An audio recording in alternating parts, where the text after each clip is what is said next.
नमस्कार, आप देख रहे हैं न्यूज 18 राजस्थान। मैं हूं आपके साथ अनुराग सक्सेना। अगले आधे घंटे तमाम वो खबरें आपको दिखाएंगे जो रखती हैं आपसे सरोकार। और शुरुआत करते हैं जयपुर से आ रही बड़ी खबर के साथ, जहां पर अवैध फार्म हाउस योजना पर जेडीए का बुलडोजर चला है। कृषि भूमि पर दरअसल ये फार्म हाउस बनाया जा रहा था। 10 बीघा जमीन पर ये अवैध फार्म हाउस बन रहा था। जानकारी की बात, जेडीए ने अवैध योजना को ध्वस्त कर दिया। मुख्य नियंत्रक प्रवर्तन रघुवीर सैनी के निर्देश पर यह कार्रवाई हुई है। तस्वीरें आपके सामने, जहां पर आप देखिए अवैध फार्म हाउस को ध्वस्त करते हुए जेडीए के बुलडोजर। एक बार फिर अवैध फार्म और अवैध बिल्डिंग्स पर जेडीए का एक्शन लगातार जारी है। जयपुर से खबर, जहां पर ये बुलडोजर जेडीए का चला है। हाउसिंग योजना और अवैध तरीके से फार्म हाउस बन रहा था। रोशन हमारे संवाददाता इस खबर पर ज्यादा जानकारी के साथ जुड़ गए हैं। रोशन, जेडीए का पीला पंजा चलता हुआ अवैध निर्माण पर। मनु, देखिए, जयपुर विकास प्राधिकरण जो प्रवर्तन दस्ते में आज जेडीए जोन 14 के अंदर ये जो बड़ी कार्रवाई है, अपने आप में करीब 10 बीघा जो कृषि भूमि है उसका लैंड यूज कन्वर्जन किए बिना अवैध रूप से फार्म हाउस बसाए जा रहे थे। ये बेशकीमती ये जो फार्म हाउस है, इसकी ये जो योजना अवैध रूप से यहाँ पर डेवलप की जा रही थी। जेडीए को जैसे ही इस फार्म हाउस योजना के बारे में जानकारी मिली तो जेडीए की टीम ने यहाँ पर एक्शन लेते हुए जो अवैध बाउंड्री वाल जो किए गए हैं उन्हें ध्वस्त कर दिया है। आप तस्वीरों के अंदर देख सकते हैं कि किस तरीके से यहाँ पर जो बड़ी यहाँ पर जो भूमि है उसके ऊपर अवैध रूप से यहाँ पर फार्म हाउस जो डेवलप किया जा रहा था उसके ऊपर आज जेडीए का पीला पंजा चला है। सुबह से ही जो जेडीए की कार्रवाई यहाँ पर लगातार देखने को मिल रही है। ये जो योजना है green rainbow luxury farm house के नाम से यहाँ पर जो ये योजना जो विकसित की जा रही थी, सबसे बड़ी ये बात है कि कृषि भूमि के ऊपर किस तरीके से जो अवैध रूप से एक लग्जरी फार्म हाउस योजना सृजित कर दी जाती है जेडीए की बिना स्वीकृति के। जेडीए को जैसे इस बारे में जानकारी मिली, जेडीए की टीम पहुंची। आज जो बाउंड्री वाल, ग्रेवल सड़क वगैरह जो बनाई गई थी, जो निर्माण किए गए थे, उन तमाम स्ट्रक्चर्स को जेडीए के जो बुलडोजर ने रोशन, ये बताइए कि कहां तक इसका निर्माण हो चुका था इस फार्म हाउस का? दूसरा, ये कब से इसका निर्माण चल रहा था अवैध रूप से? देखिए, बताया जा रहा है कि करीब 2 महीने से ये जो फार्म हाउस है इसका जो निर्माण कार्य लगातार जारी था। सबसे पहले जेडीए को जैसे इस बारे में जानकारी मिली तो कोई भी जो किसान है वो अपनी कृषि भूमि के ऊपर बाउंड्री वाल वगैरह कर सकता है। लेकिन ये जो स्कीम है, पहले कृषि भूमि के ऊपर बाउंड्री वाल करने की बात सामने आई, लेकिन जैसे जेडीए को इस बात का जानकारी में आया कि ये जो योजना एक विकसित की जा रही है, फार्म हाउस ये जो योजना है और ये पूरी तरीके से अवैध है। इस बारे में जब जेडीए की जोन शाखा से जानकारी जुटाई गई तो जेडीए की जोन शाखा से भी पता चला कि किसी भी प्रकार की यहाँ पर ये जो फार्म हाउस योजना है इसको विकसित करने के लिए कोई स्वीकृति नहीं ली गई है। जिसके बाद में जेडीए की जो प्रवर्तन शाखा है उसने यहाँ पर कार्रवाई करते हुए ये जो पूरा अवैध जो निर्माण देख रहे हैं इसे पूरी तरीके से अभी ध्वस्त किया जा रहा है। तो जेडीए का जबरदस्त एक्शन देखने को मिला है अवैध निर्माण पर। अवैध तरीके से दरअसल फार्म हाउस बनाया जा रहा था 10 बीघा जमीन पर, और इसकी बाउंड्री वॉल को अब हटा दिया गया है, ध्वस्त कर दिया गया है। कृषि भूमि पर यह फार्म हाउस बनाया जा रहा था नियमों का उल्लंघन कर, और आखिरकार जेडीए ने बड़ी कार्रवाई कर इसे ध्वस्त कर दिया। बने रहिए रोशन हमारे साथ, अगली खबर पर भी आपसे अपडेट लेंगे। जयपुर से अगली खबर ही है, जहां पर राइट टू हेल्थ बिल को लेकर लगातार निजी अस्पतालों पर अब सख्ती देखने को मिल रही है। स्वास्थ्य विभाग से जेडीए को मिली निजी अस्पतालों की सूची, और जेडीए के एनफोर्समेंट विंग ने बकायदा रिपोर्ट तैयार करना शुरू कर दी है। शाम तक सभी अस्पतालों की रिपोर्ट तैयार करने के लिए कहा गया है। बिल्डिंग बायलॉज का उल्लंघन पाने पर अस्पतालों पर बुलडोजर चल सकता है। अस्पतालों पर बिल्डिंग बायलॉज के नियमों के तहत ये कार्रवाई जेडीए करेगा। स्वास्थ्य विभाग से जेडीए को 175 अस्पतालों की अलग अलग 2 सूचियां मिली हैं। एक सूची में 118 तो दूसरी सूची में 57 अस्पतालों के नाम हैं। तो जेडीए के रडार पर ये तमाम अस्पताल जो बिल्डिंग बायलॉज का उल्लंघन कर निर्माण किया गया। और हमारे साथ एक बार फिर हमारे संवाददाता जुड़ गए हैं रोशन, राइट टू हेल्थ ये जो बिल है इसको लेकर लगातार आर पार की स्थिति, डॉक्टर्स और सरकार के बीच में टकराव, लेकिन इन सब के बीच में अस्पतालों के खिलाफ एक सख्ती भी नजर आ रही है। जी मनु, देखिए, जो राइट टू हेल्थ जो बिल है इसका विरोध करने वाले निजी अस्पतालों के खिलाफ राज्य सरकार सख्ती से एक्शन लेने में जुटी हुई है। कल जो स्वास्थ्य विभाग है उसने नगरीय विकास विभाग को एक जो सूची है वो सौंपी है, जिसके अंदर जो राजधानी के जो हॉस्पिटल्स है वो सूची है जेडीए से। उसमें कहा गया है कि ये जो हॉस्पिटल्स हैं इनमें से कितने जो हॉस्पिटल हैं उनके ऊपर अवैध निर्माण है। यानी अभी तक जेडीए ने ये स्पष्ट नहीं किया है कि जो सूची सौंपी गई है उन अवैध हॉस्पिटल्स का निरीक्षण करने के बाद में क्या जेडीए इन हॉस्पिटल्स के खिलाफ एक्शन लेगा। लेकिन जिस तरीके से चिकित्सा विभाग की ओर से ये जो हॉस्पिटल्स की जो सूची सामने आई है, ये अपने आप में एक कह सकते हैं कि ये जो बड़ी है, अगर इस तरीके से जो कार्रवाई की जाएगी तो कहा जा सकता है कि जो जयपुर विकास प्राधिकरण है वो क्या इस तरीके से जो प्रेशर की जो पॉलिटिक्स के जरिए क्या जो जेडीए की जो प्रवर्तन शाखा है वो कार्रवाई करेगी।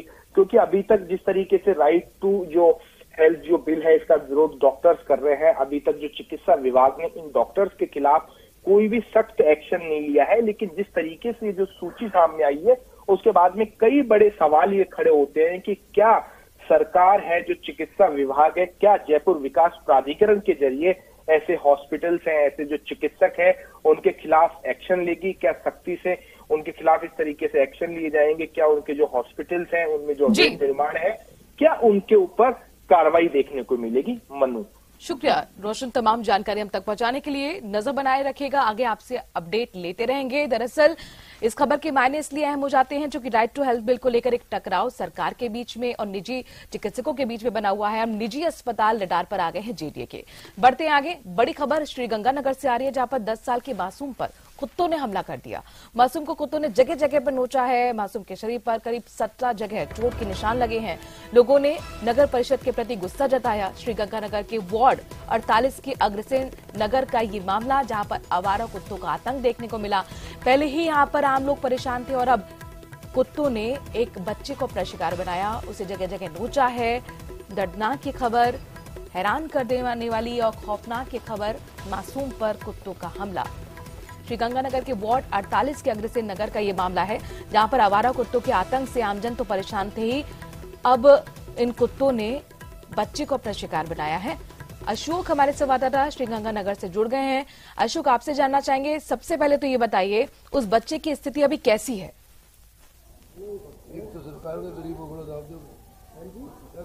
देखिए अनु, 10 वर्षीय मासूम था और मासूम पर जब 2-3 कुत्तों के द्वारा हमला किया गया तो उसको 17 घाव लगे। तो निश्चित तौर पर 17 घाव लगने के बाद में मासूम बच्चे की स्थिति कैसी होगी आप और हम समझ सकते हैं। और ये पहला बच्चा नहीं है जिसको आवारा कुत्तों की तरफ से घाव मिले, बल्कि समूचा श्रीगंगानगर जिला मुख्यालय के लोग इस समय आवारा कुत्तों की वजह से काफी परेशान है, काफी भयभीत है और आतंकित है। निश्चित तौर पर श्रीगंगानगर जिला मुख्यालय के वार्ड नंबर 48 में जहां पर बच्चे के साथ ये घटना हुई थी, हम वहीं पर मौजूद है और हम उस बच्चे के साथ भी मौजूद है और बच्चों का परिजन भी यहाँ पे मौजूद है।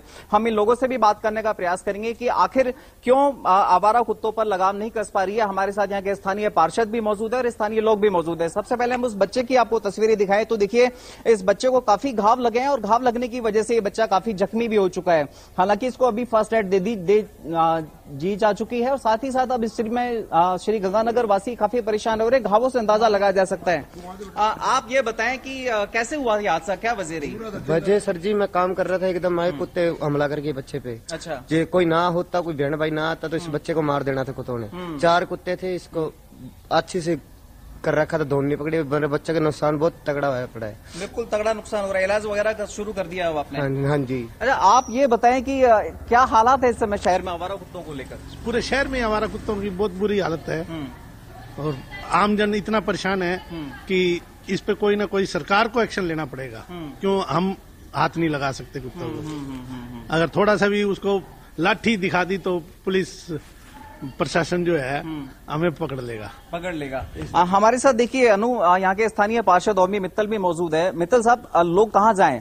आपको अप्रोच करते हैं, आप कुछ नहीं कर पा रहे। नगर परिषद ने लास्ट ईयर स्टेलाइजेशन किया, वो भी काम अधूरा रहा। आखिर लोग जाए कहाँ? कैसे राहत मिले लोगों को? देखिए, नगर परिषद बहुत बढ़िया काम करने जा रही थी और पूरी गणना भी शहर की कर ली थी और उसमें कुछ 3-4 हजार कुत्तों की टुबकटुमी की भी थी। इसी दौरान किसी वार्ड में हमारी एनजीओ वाले कुत्तों को उठा रहे थे। उस एनजीओ वालों ने कुत्तों को उठाते कर्मचारियों की फोटो ली और उन्हें मेनका गांधी को भेजी और मेनका गांधी ने तुरंत प्रभाव से स्थानीय जिला कलेक्टर को कहा भी कुत्तों को मत छेड़ो, एज इट इज जो भी है पड़ रहने चाहिए।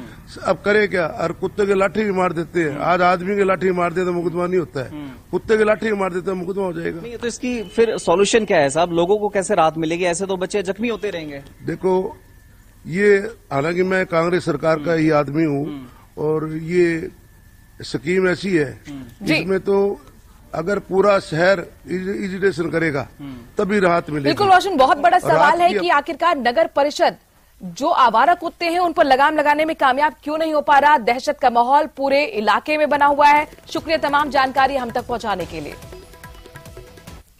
और भरतपुर से बड़ी खबर आ रही है, जहां पर 2 युवकों के जले शव मिलने के मामले में अपडेट सामने आया है। आज दोनों का अंतिम संस्कार होना है, लिहाजा चप्पे चप्पे पर पुलिस बल तैनात कर दी गई है। हरियाणा के लोहारू से दोनों युवकों के शव मिले थे। भरतपुर के गोपालगढ़ थाना क्षेत्र से इनका अपहरण हुआ था।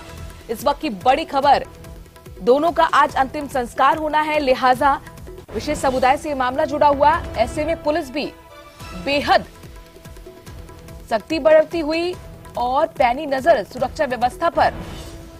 गोपालगढ़ थाना क्षेत्र से आपको बता दें कि अपहरण हुआ था और हरियाणा में दोनों का शव मिला था। मेवात से भी अच्छी खासी संख्या यहां पर पहुंच सकती है अंतिम संस्कार के दौरान, लिहाजा पुलिस भी अलर्ट है और अतिरिक्त पुलिस फोर्स यहां पर बुलाई गई है। अंतिम संस्कार कुछ ही देर में, और ऐसे में चप्पे चप्पे पर पुलिस तैनात कर दी गई है। कोई अनहोनी ना हो, इसको लेकर पुलिस अलर्ट है। हरियाणा के लोहारू में दोनों युवकों के शव मिले थे। ये दोनों युवक भरतपुर के रहने वाले थे। भरतपुर के गोपालगढ़ से इन दोनों का किडनैप हुआ था और शव हरियाणा में मिले। और ऐसे में चूंकि विशेष समुदाय से मामला जुड़ा हुआ है, लिहाजा काफी संवेदनशील, इन तमाम पहलुओं को ध्यान में रखते हुए पुलिस अलर्ट मोड पर आ गई है। चप्पे चप्पे पर पुलिस फोर्स तैनात कर दी गई है ताकि किसी तरह की कोई स्थिति ना बिगड़े। आज दोनों का अंतिम संस्कार होना है। इन दोनों युवकों के जले हुए शव हरियाणा से मिले थे और किडनैप भरतपुर से। दोनों पर शक ये भी है गौ तस्करी का, और इसीलिए मामला काफी संवेदनशील हो जाता है। लिहाजा संवेदनशीलता को देखते हुए पुलिस भी अलर्ट मोड पर आ गई है। चप्पे चप्पे पर पुलिस फोर्स तैनात की गई है। कई थानों से पुलिस फोर्स बुलाई गई है। कोई अनहोनी ना हो, इसको लेकर पुलिस पहले से ही अलर्ट है। भरतपुर से बड़ी खबर अपडेट अपने दर्शकों को दे रहे हैं। कुछ ही देर में दोनों का अंतिम संस्कार होना है। खबर यह मिली कि मेवात से एक अच्छी खासी बड़ी संख्या यहां पर अंतिम संस्कार जब होगा तो वहां पर मौजूद हो सकती है, पहुंच सकती है। और ऐसे में पुलिस भी अलर्ट मोड पर आ गई है ताकि किसी तरह की कोई स्थिति ना बिगड़े, कोई अनहोनी ना हो जाए। अतिरिक्त पुलिस फोर्स को वहां पर तैनात किया गया है। अलग अलग थाने से पुलिस को बुलाया गया है। बड़े बड़े अधिकारी वहां पर पहुंचे हुए हैं। ये तस्वीरें आपके सामने हैं। चूंकि एक वहां पर स्थिति संवेदनशील बनी हुई है पूरे इलाके में। 2 युवकों के जले हुए शव दरअसल आपको बता दें कि हरियाणा में मिले थे और भरतपुर से इनका किडनैप हुआ था। इन दोनों पर गौ तस्करी का शक है और इसीलिए मामला काफी संवेदनशील हो जाता है। बड़ी खबर आपको भरतपुर से दे रहे हैं। हरियाणा के लोहारू में 2 युवकों के शव मिलने के बाद एक मामला काफी संवेदनशील। भरतपुर के गोपालगढ़ से इन दोनों का अपहरण हुआ था। इन दोनों पर शक गौ तस्करी का है। दोनों का आज अंतिम संस्कार होना है। इलाके में मामले की संवेदनशीलता को देखते हुए चप्पे चप्पे पर पुलिस बल तैनात है। अतिरिक्त पुलिस बल यहां पर बुलाया गया है, अधिकारियों को बुलाया गया है। उनकी मौजूदगी में दोनों का अंतिम संस्कार होगा।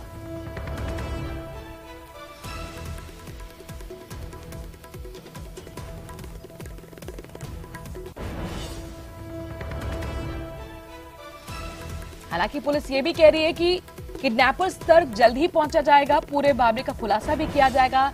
लेकिन इन सब के बीच में पुलिस फिलहाल जो अंतिम संस्कार की प्रक्रिया है उस पर नजर बनाए हुए है ताकि वहां पर स्थिति किसी तरह की ना बिगड़े। खबर ये मिल रही है कि हो सकता है मेवात से बड़ी संख्या में लोग यहां पर पहुंचे।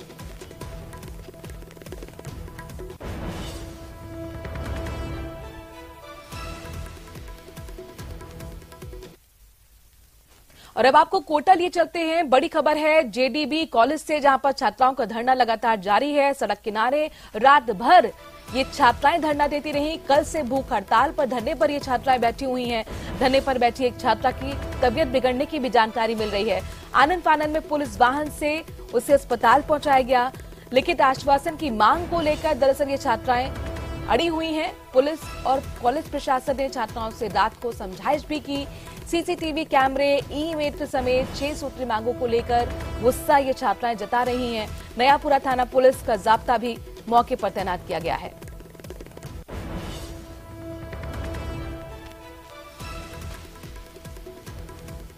ओम प्रकाश हमारे संवाददाता कोटा से लाइव जुड़ गए हैं। सीधे ओम प्रकाश का रुख करते हैं।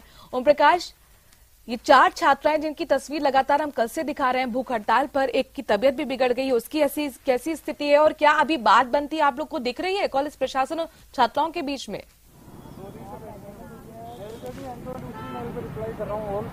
देखिए, फिलहाल कोई सकारात्मक परिणाम नजर नहीं आ रहे हैं। हालांकि एक छात्रा की देर रात को तबीयत बिगड़ने के बाद आनन फानन में सरकारी वाहन से उनको अस्पताल ले जाया गया, प्राथमिक उपचार करवाया गया, लेकिन छात्राएं अपनी मांग को लेकर अड़ी हुई है। और छात्राएं की कुछ जो मांग है, सुरक्षा जैसी मांगे हैं, वो तो वाजिब कही जा सकती है, लेकिन तमाम प्रयासों के बावजूद, तमाम समझाइश के बाद भी फिलहाल यह कहा जा सकता है कि कोई सकारात्मक परिणाम नजर नहीं आ रहे और छात्राएं फिलहाल मानने को तैयार नहीं। और धरना, न केवल धरना जारी है बल्कि भूख हड़ताल के बाद इनकी लगातार स्थिति जो स्वास्थ्य में गिरावट की आशंका को देखते हुए पुलिस का जाब्ता भी तैनात किया गया। तस्वीरें हम आपको दिखाना चाहते हैं। अभी हम जेडीबी कॉलेज के बाहर जहां धरना जारी है वहां खड़े हैं और अभी भी छात्राएं भूख हड़ताल पे बैठी हैं। 4 से 5 छात्राएं भूख हड़ताल करने के बाद एक छात्रा की रात को तबीयत बिगड़ गई थी। हालांकि कई अन्य छात्राओं के भी स्वास्थ्य में गिरावट कही जा सकती है, लेकिन ये कहा जा सकता है कि तमाम प्रयासों के बावजूद इस भूख हड़ताल के बाद भी कॉलेज प्रशासन है जो उनकी मांगों को लेकर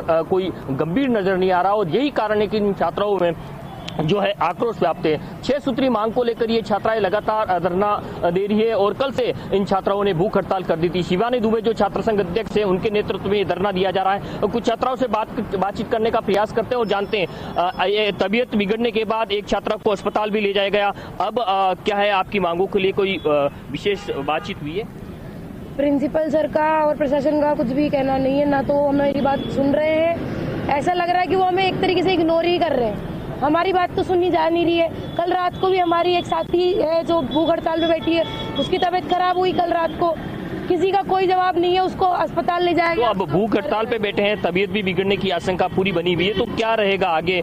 अब लगातार एक छात्रा को रात को भी अस्पताल ले जाया गया, अब आगे का क्या कदम रहेगा आपका? जब तक हमारी मांग पूरी तरीके से नहीं मानी जाएगी, हमें लिखित रूप में नहीं दिया जाएगा, तब तक हम इस धरने पे से तो नहीं उठने वाले। तो देखिए, इन छात्राओं का साफ तौर पे कहना है कि जब तक इनकी मांगों को लेकर कोई गंभीरता से जो कॉलेज प्रशासन है विचार विमर्श करके उनके जो है उनकी समस्याओं का निराकरण नहीं करेंगे, तब तक वो न केवल धरना देंगे बल्कि लगातार भूख हड़ताल कर आक्रोश जताएंगे। क्या कॉलेज प्रशासन ने अभी तक अप्रोच भी किया है? क्या बातचीत के लिए कोई भी कदम उठाया है?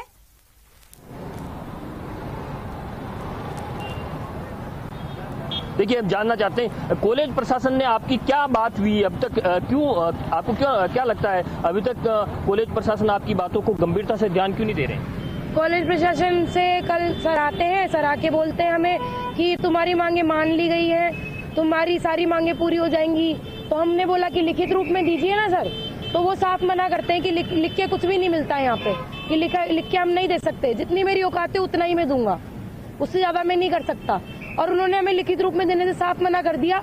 उसके अलावा फिर उन्होंने बोला मेरी जबान से बढ़ के क्या है, जिस जबान से वो 1 महीने पहले ही पलट चुके हैं, जिस जबान का उन्होंने पिछले महीने भी हमने जब धरना दिया था 2 मांगे रखी थी, एक मांग पूरी करके उन्होंने बोला था 7 दिन का समय चाहिए मुझे, 7 दिन में हम आपकी मांगे पूरी कर देंगे, लेकिन वो मांगे भी हमारी 7 दिन में पूरी नहीं हो पाई। तो देखिए, लगातार जो मांगे हैं उनके लिए हालांकि सकारात्मक बातचीत जरूर हुई, आश्वासन जरूर दिया, लेकिन उस आश्वासन का जो है लिखित में कुछ नहीं दिया गया, जिसके कारण इन जो है छात्राओं में आक्रोश व्याप्त है और लगातार इन आक्रोश के चलते ये कहा जा सकता है कि फिलहाल ये भूख हड़ताल पर और भूख हड़ताल के चलते कई छात्राओं की तबीयत बिगड़ने की आशंका भी बनी रहती है। छात्राएं भूख हड़ताल पर डटी रहती हैं और कब आखिरकार कॉलेज प्रशासन इनकी मांगों के आगे झुकता है। शुक्रिया तमाम जानकारी हम तक पहुंचाने के लिए।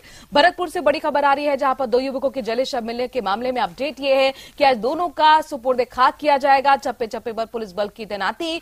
हरियाणा के लोहारू में इन दोनों युवकों के शव मिले हुए थे, जली हुई हालत में शव मिले थे। भरतपुर के गोपालगढ़ थाना क्षेत्र से इनका अपहरण हुआ था। मामला संवेदनशील है, लिहाजा पुलिस भी अब अलर्ट मोड पर आ चुकी है। आज सुपुर्द खाक दोनों शवों का और ऐसे में पुलिस की तैनाती चप्पे चप्पे पर। भरतपुर के गोपालगढ़ थाना क्षेत्र से इन दोनों का अपहरण हुआ था और इन दोनों पर गौ तस्करी का शक है। आज दोनों को सुपुर्द खाक किया जाएगा। लिहाजा जब सुपुर्द खाक होगा तो खबर ये भी है कि मवाद से बड़ी संख्या में यहां पर लोग पहुंच सकते हैं। भीड़ के मद्देनजर मामले की संवेदनशीलता को देखते हुए पुलिस भी एहतियातन यहां पर तैनात की गई है। अतिरिक्त पुलिस फोर्स को भी यहां पर बुलाया गया है। पुलिस अधिकारी भी उस वक्त मौजूद रहेंगे जब सुपुर्द खाक इन दोनों शवों को किया जाएगा। दरअसल ये दोनों शव हरियाणा से मिले थे। जली हुई हालत में इन दोनों पर गौ तस्करी का आशंका है। इसके साथ साथ भरतपुर के ये दोनों रहने वाले थे जहां से उनका किडनैप हुआ था। फिलहाल पुलिस कह रही है कि किडनैपर्स तक पहुंचने की पूरी कोशिश की जाएगी।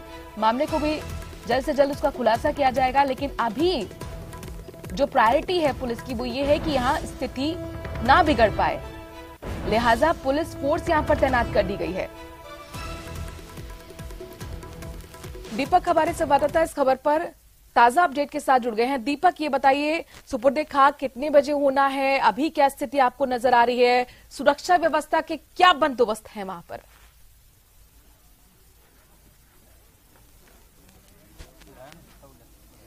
देखिए, मैं इस वक्त घाटमिका में मौजूद हूं जहां के जो जुनेद और नासिर रहने वाले थे। यहां पर जो है अब एक पंचायत जो है की जा रही है, जहां पर राय मशवरा किया जा रहा है कि आगे का जो मामला है वो किस तरह से बातचीत की जाएगी। इनका कहना है कि जब तक हमारी जो मांग है उन पर सहमति नहीं बनेगी, जब तक जो दोनों शव हैं उनको सुपुर्द खाक नहीं किया जाएगा। और यहाँ पर आसपास के जो गाँव के लोग हैं वो यहाँ पर आपस में बातचीत कर रहे हैं और इनका कहना है कि लगातार जो हमारी जो प्रशासन के साथ बातचीत है वो नहीं हो पा रही है और इनकी जो मांग है उनको लेकर के ये यहाँ पर बैठे हुए हैं। इनका साफ तौर पर इन्होंने कहा है कि ये जो घटना है वो बहुत ही गंभीर घटना है और इसमें जब तक हमारी मांगों पर सहमति नहीं बनेगी, जब तक जो दोनों शव हैं उनको सुपुर्द खाक नहीं किया जाएगा। इस वक्त जुनेद का जो घर है वहां पर ये लोग जो बैठे हुए हैं, आसपास में दो जगह जो है पंचायत चल रही है। एक जगह पर यहाँ पर लोग एकत्रित हैं और दूसरी जगह पर थोड़ी पास में जो लोग हैं वहां पर भी जो राय मशवरा है वो किया जा रहा है। और इनका 15 फरवरी को इनके परिवार जो जन है उनके द्वारा गोपालगढ़ थाने में अपहरण की जो रिपोर्ट है वो दर्ज कराई गई थी। उसके बाद जो है जानकारी मिली कि वहीं पर पिरूका के जंगल के में ले जाकर के उनके साथ पहले मारपीट की गई थी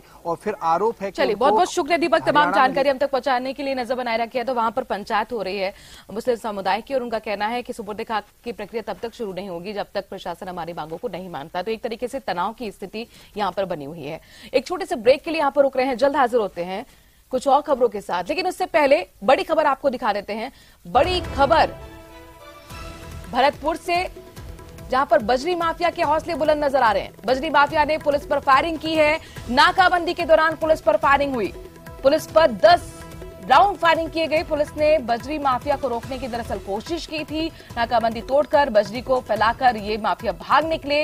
रूबास कस्बे में जगनेर रोड की यह घटना है जहां पर पुलिस बजरी माफियाओं का अब पीछा कर रही है, लेकिन चकमा देके ये माफिया फरार हो गए। भरतपुर से बड़ी खबर, जहां पर बजरी माफियाओं का आतंक देखने को मिला है, हौसले बुलंद देखने को मिले हैं। पुलिस पर ही फायरिंग कर ये बजरी माफिया फरार हो गए। 8 से 10 राउंड पुलिस पर फायरिंग की। नाकाबंदी के दौरान पुलिस पर यह फायरिंग करने का मामला सामने आया है। दरअसल पुलिस यहां पर नाकाबंदी कर रही थी, एक एक वाहन को चेक कर रही थी और इसी दौरान बजरी माफिया को जब शक हुआ उन्होंने 8 से 10 फायरिंग की। देखिए लाल घेरे में हम आपको दिखा रहे हैं जो फायरिंग की गई है पुलिस पर। आप अंदाजा लगाइए, 8 से 10 राउंड फायर करते हैं और उसके बाद ये माफिया भागने में कामयाब भी रहते हैं। नाकेबंदी के दौरान ये फायरिंग का घटना सामने आई है। पुलिस पर एक तरीके का हमला हुआ है। रूबास कस्बे में जगनेर रोड पर यह घटना घटी है जहां पर बजरी माफिया के हौसले बुलंद देखने को मिले हैं। पुलिस पर फायरिंग कर 8 से 10 राउंड फायर कर ये माफिया फरार हो गए। बजरी फैलाकर ये भागने में कामयाब रहे और पुलिस हालांकि पीछा कर उन्हें पकड़ने की कोशिश करती रही। भरतपुर पर ये एक्सक्लूसिव रिपोर्ट, तस्वीरें न्यूज 18 राजस्थान पर आप देख रहे हैं, जहां पर देखिए जो 8 से 10 राउंड फायर किए हैं उनकी तस्वीरें। बजरी माफिया के हौसले कितने बुलंद हैं। दीपक एक बार फिर हमारे संवाददाता इस खबर पर जुड़ गए हैं।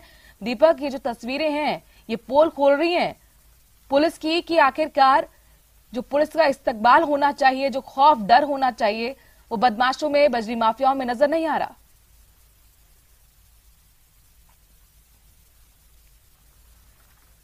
खौफ है वो बदमाश बदमाशों में नजर नहीं आ रहा है और यही कारण है कि पुलिस पर जो है अंधाधुंध फायरिंग की गई। बजरी माफियाओं ने बीच बाजार जो घनी आबादी थी वहां पर जो है अंधाधुंध फायरिंग की और इस दौरान जो थाना अधिकारी हैं भोजाराम वो गंभीर रूप से घायल हुए हैं। जो बदमाश थे, बजरी माफिया थे, उन्होंने बट से जो है उनको घायल किया है। उनके सर में काफी गंभीर चोट जो है वो आई है। लेकिन बड़ी हैरान कर देने वाली तस्वीर है ये कि पुलिस जो है नाकाबंदी करती है और बदमाश आते हैं और पुलिस पर ताबड़तोड़ फायरिंग करके पुलिस कर्मियों पर हमला करके जो है आराम से फरार हो जाते हैं और उसके बाद पुलिस जो है वो खाक छाती रहती है, यानी कि पुलिस बदमाशों को पकड़ नहीं पाती है। बड़े गंभीर सवाल पुलिस पर खड़े हो रहे हैं। पुलिस ने नाकाबंदी की थी, धौलपुर की तरफ से बजरी माफिया बजरी लेकर के आ रहे थे, तभी पुलिस को सूचना मिली और पुलिस ने नाकाबंदी कराई थी। लेकिन नाकाबंदी को तोड़ करके बजरी माफिया फरार हो गए, पुलिस पर भी हमला किया। इस दौरान थाना अधिकारी भोजाराम जो है वो गंभीर रूप से घायल हुए और उसके बाद बजरी को खाली करके माफिया जो है वो उत्तर प्रदेश की तरफ भाग गए। यानी कि अंधाधुंध बजरी माफियाओं ने फायरिंग की और इस दौरान पुलिस के साथ उनकी मुठभेड़ हुई, लेकिन पुलिस एक भी बजरी माफिया को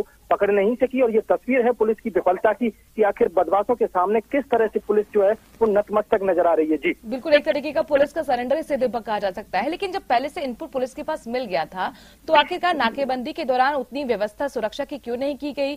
क्यों यहाँ पर पुलिस फोर्स बड़ी संख्या में नहीं बुलाई गई? ये अपने आप में बड़ा सवाल है। और ये भी बताइए कि बदमाशों के बारे में आपको कोई जानकारी, कोई लीड मिल पाई है? देखिए, हर बार देखा जाता है कि जो बजरी माफिया हैं धौलपुर की तरफ से जब भरतपुर प्रवेश करते हैं तो रूपबास थाना जो पुलिस है उसके साथ आए दिन उनकी जो मुठभेड़ है वो देखने को मिलती रहती है और बजरी माफिया जो है वो लगातार आए दिन जो है पुलिस पर फायरिंग करते हैं। और आज भी यही हुआ कि पुलिस को सूचना मिली कि बजरी माफिया धौलपुर की तरफ से ट्रैक्टर ट्रॉली लेकर के आ रहे हैं। पुलिस ने नाकाबंदी की, लेकिन जो फाटक है रेलवे फाटक, वहां जगनेर रोड के पास में जब पुलिस ने उनको पकड़ने की कोशिश की तो उन्होंने पुलिस पर हमला बोल दिया। इसमें जो थाना अधिकारी है वो घायल हुए और आराम से वो अंधाधुंध फायरिंग करके जो है आराम से फरार हो गए। यानी कि पुलिस ने उन्हें रोकने की कोशिश की, लेकिन पुलिस के साथ उनकी मुठभेड़ हुई और पुलिस को चुनौती बताते हुए वो लोग वहां से जो है पुलिस पर हमला करके वहां से आराम से फरार हो जाते हैं। यानी कि उनको पुलिस का बिल्कुल खौफ नहीं, उन्होंने अवैध हथियारों से लैस थे वो और अंधाधुंध उन्होंने फायरिंग की थी। तो साफ तौर पर जो पुलिस की जो गश्त वो जो व्यवस्था है, यानी कि पुलिस की जो खौफ है वो बदमाशों में नजर नहीं आ रहा है। इसी का कारण है कि उन्होंने अंधाधुंध वहां पर जो है फायरिंग की। इस मामले में पुलिस अधीक्षक हैं वो भी अभी कोई बयान जारी नहीं कर रहे हैं,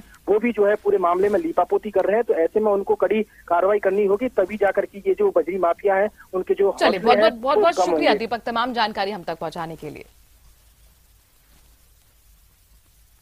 और यहाँ पर एक छोटे से ब्रेक के लिए रुक रहे हैं, जल्द हाजिर होते हैं कुछ और खबरों के साथ, बने रहिए।